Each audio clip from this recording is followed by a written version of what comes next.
Yeah, this kid is nuts. I don't know where he came from, but he's nuts. I think Barlett, which Brazilian player deserves this? It's got to be somebody from Loud, actually. Fala galera, tudo bem com vocês? A Loud realmente tá dando bastante o que falar lá na gringa. E no último episódio do Play Chat eles voltaram a falar sobre o time brasileiro. E dessa vez analisaram o jogo da Loud contra a TBK, que inclusive a Loud fez um 13-0 na Bind. Falaram bastante sobre o Aspas e também premiaram Pancada. E separamos esse trecho aqui pra gente conferir. Mas antes, confere se você tá inscrito aqui no canal. Mais de 50% das pessoas que assistem nossos vídeos não são inscritas. Então já confere, já deixa aquele like nesse vídeo que isso ajuda demais o nosso trabalho. Ah, e lembrando que o link pra você assistir o podcast completo tá na descrição e nos recomendados no final desse vídeo. Então já passa lá no podcast dos caras, deixa aquele like pra eles continuarem fazendo conteúdo sobre o Brasil. Mas chega de enrolação e vamos lá conferir o que eles falaram. So let's get to Loud and the game against TBK, because in my opinion, this was really freaking good. And usually I don't get that opinion when I watch Brazil, but this was fucking nuts. So round 4, you could start with the big theme with Loud was the fact that they're consistently getting so much value out of ult combinations. And this one right here is Saucy coming on short. They dash in with the recon bolt, and he's ulting while Aspas is smoking the corner so he could work around with the recon bolt and get into some funky angles. And they're pushing B mid at the same time. I mean, it's just classic shark attack stuff. But I haven't seen anyone combo that with a overult before. I don't know why, but I've just never seen someone do that. And every single time they have multiple ults up, especially early on in the game, they're stacking them in really, really cool ways like that. Then the next one is more of a game plan, like a overall strategy thing, strategy thing. Holy fuck. Playing against an anti-eco, but they read the fakes so well. And I think this is something that the Vikings was really good at champs, but overall in the entire year, Brazil and Vikings especially was not good at. They were over-rotating really fast and just not reading the plays very well. So TBK goes for, and TBK was not bad by any means. Their Jet player is freaking insane. They go for this fake with the mid split. It's KO and Jet faking, and nobody rotates.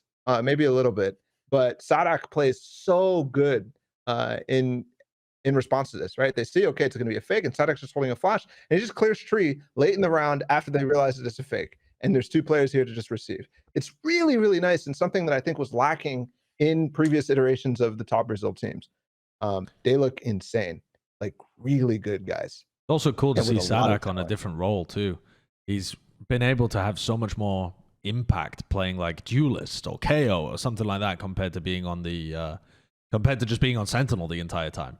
I wonder how that would have affected his calling too, because he's still IGLing for this roster. Yeah, I believe that's true. I think so. I'm assuming so. Yeah, they kind of dismantled this TBK side. Yeah, and their bind looked really good as well. I mean, they did very bad. I mean, 13 of them. Yeah. In this match specifically, Aspas is nasty. Like his raise movement, there was multiple moments in this game, similar, slightly lower level than the Nuki thing against Zeke. Like many, many, many moments like that though, where he's just like fucking changing momentum midair type of thing, and then landing and getting a phantom spray down. Like it's nuts. Oh, this round's a perfect example of it. Although there's no real resistance, he just satchels in and spray transfers a few people. Yeah, this kid is nuts. I don't know where he came from, but he's nuts.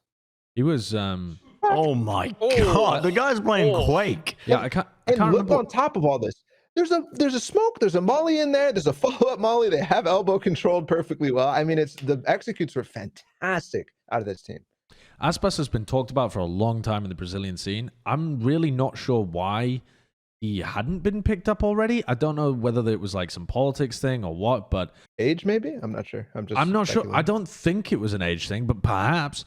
I just know that there's been a lot of talk about him being the next best duelist in the region, but he hadn't actually joined a big team. He was just like dominating ranked, and everyone was talking about him. And then he finally gets added to this squad, and he's been popping off. We're waiting until the playoffs for when the groups collide, right? Well, honestly, are they not being tested in their group right now in terms of it's just a difference of skill? Okay, I haven't been No, following they're the not Brazilian going region enough to tell you exactly who the second best team is, but I thought coming into these groups that their games against Liberty and TBK would be good games, like close games. And the game against Liberty actually was a good game, but TBK, they manhandled them, absolutely mullered them. So I'm not sure, honestly, as to whether or not Loud, you know, are they going to get better games when they match up against an NIP or a Furia? Maybe, but also they might just shit on them as well. I think that's absolutely a possibility, that this team just has too much talent right now. And not just relying on talent, but they have talent that they're setting up well. This is the super team that Wyatt wanted, and Wyatt's not even here to appreciate it. I'm excited to see if there's any kind of like South American tournament, if they could do like a show match before Reykjavik or something, and it had like Crew playing against Loud, you know, like that would get the juices flowing. But just in general, holy shit, Reykjavik's going to be good. Yeah. You've got this team. You've got the whichever Korean team ends up coming. I wish Korea had 2 slots, but still, whichever Korea team comes out, you've got Loud. You've got Crew coming back to see if they can make a semis performance. Holy shit! Yeah, SEA as well. Okay, well, this leads us to our most important segment of the week, every week. It's Wyatt's Weekly Award. Dude, it's so dark in here. I can't see anything. What is that glowing? Oh. It's Wyatt's Weekly Award. It's, you know, it's been a long time since we've used this one. I think Barlett, which Brazilian player deserves this? It's got to be somebody from Loud, actually. I'm getting affected by my Korean biases. I have one.